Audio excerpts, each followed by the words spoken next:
Cricket வீரர் தோனியின் வாழ்க்கை வரலாற்று படத்தில் நடித்து ரசிகர்கள் மத்தியில் பிரபலமானவர் திஷா பதானி.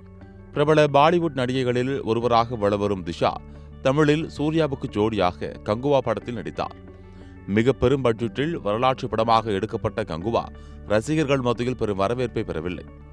இதையடுத்து தமிழில் மீண்டும் திஷா படங்கள் எதுவும் நடிக்கவில்லை.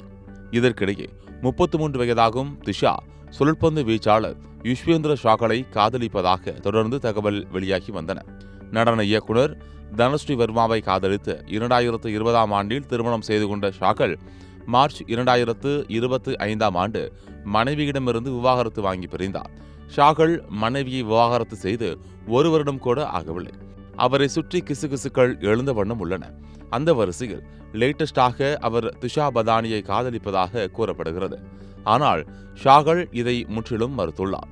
இது குறித்து அவர், நான் யாரையும் காதலிக்கவில்லை, சிங்கிளாக இருப்பதை மகிழ்ச்சியாக உள்ளது என்று தன் மீதான காதல் வதந்திகளுக்கு முற்றுப்புள்ளி வைத்திருக்கிறார்.